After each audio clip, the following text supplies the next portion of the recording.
حضرت موسیٰ علیہ السلام نے ایک دفعہ اللہ تعالیٰ سے پوچھا کہ جنت میں میرے ساتھ کون ہوگا؟ تو اللہ تعالیٰ نے جواب دیا کہ فلاں قصاب، یعنی کسی قصاب کے بارے میں بتایا۔ تو موسیٰ علیہ السلام پھر اس قصاب کی تلاش میں نکل پڑے۔ تو وہاں جا کے کیا دیکھتے ہیں کہ قصاب ہے جو کہ اپنے کام میں مصروف ہے، یعنی گوشت وغیرہ جو بناتے ہیں وہ بنا رہا ہے۔ اور اس کے بعد جب وہ فری ہوا اپنے کام سے تو اس نے کیا کیا کہ گوشت کا ٹکڑا لیا اور اسے کپڑے میں لپیٹا اور اپنے گھر کی طرف روانہ ہوا۔ حضرت موسیٰ علیہ السلام نے ان کے بارے میں، یعنی اس قصاب کے بارے میں، ان کے گھر کے بارے میں جاننے کے لیے اس قصاب سے اجازت لی کہ وہ بطور مہمان ان کے گھر جانا چاہتے ہیں۔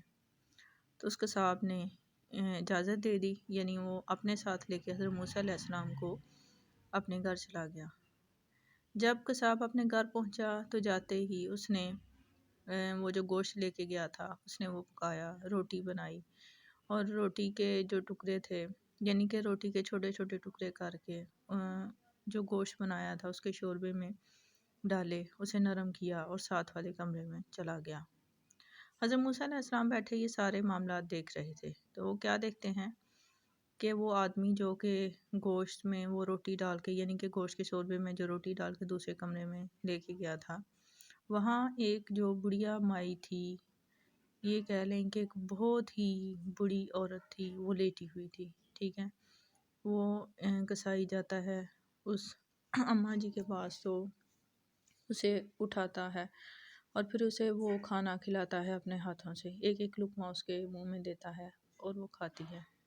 اور جب وہ کھانا ختم کر لیتی ہے تو اس کے بعد وہ بڑھیا جو ہوتی ہے، وہ جو بڑھی اماں ہوتی ہے، وہ اس قصاب کے کان میں کچھ کہتی ہے جسے سن کے وہ مسکراتا ہے اور واپس لوٹ آتا ہے۔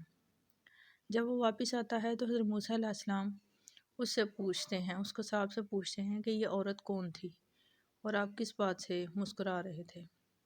تو اس قصاب نے کہا کہ میں ڈیلی اپنے کام سے جب فارغ ہوتا ہوں تو آتا ہوں اور آتے ہی پہلے میں اس بڑھی اماں کے کام کرتا ہوں، یہ میری ماں ہے، اور ان کے کھانا وغیرہ ان کو دیتا ہوں، تو پھر بدلے میں وہ مجھے کہتی ہیں کہ اللہ تعالیٰ تمہیں جنت میں حضرت موسیٰ علیہ السلام کے ساتھ رکھے گا۔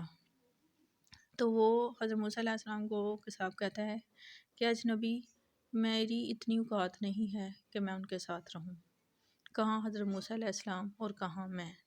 یعنی اس کہانی کا مقصد یہ ہے کہ دیکھیں حضرت موسیٰ علیہ السلام کو اللہ تعالیٰ نے پہلے ہی بتا دیا تھا کہ آپ نے قصاب کے ساتھ جنت میں ہونا ہے۔ کہنے کا مقصد یہ ہے کہ ایک ماں کی دعا جو ہوتی ہے وہ بہت ہی کمال کی ہوتی ہے۔ بعض دفعہ آپ زندگی میں اس موڑ پہ پہنچ جاتے ہو کہ آپ بہت ہی بے بس ہوتے ہو، ٹھیک ہے، آپ کے پیچھے ہاتھ اٹھانے والا کوئی نہیں ہوتا۔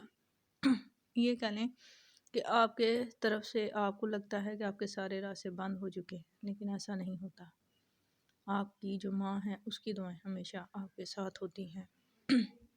ایک چھوٹا سا واقعہ تھا، چھوٹی سی کچھ لائن سے جو میں نے پڑھا تھا، کہا تھا کہ ماں کی محبت تو یہ ہوتی ہے کہ اگر ایک ماں کے 7 بیٹے ہیں تو اگر وہ 6 جنت میں جائیں گے تو اگر وہ 7واں، یعنی کہ اس کا ایک بیٹا اگر دوزخ میں جائے گا تو ماں جو ہے وہ تڑپ اٹھتی ہے اور وہ اسی کے حق میں بولتی ہے، یعنی کہ اگر 7واں بیٹا دوزخ میں جائے گا تو ماں ان 6 کی بجائے اس 7ویں بیٹے کے ساتھ ہوگی۔ یعنی کہ ایک ماں کی محبت کی ایک مثال ہے کہ ماں کی محبت یہ ہوتی ہے۔ اب ناظرین، ہم لوگ خود ہی سمجھدار ہیں تو سمجھنا چاہیے کہ ہمیں کیا کرنی چاہیے۔ اس موضوع پہ میرے خیال میں میرے پاس تو اتنے اور الفاظ نہیں ہے کہ میں کچھ بولوں۔ باقی یہ جو آج کا جو ٹاپک ہے بہت ہی غور و فکر کرنے والا ہے، ذرا سوچئے۔ اللہ حافظ۔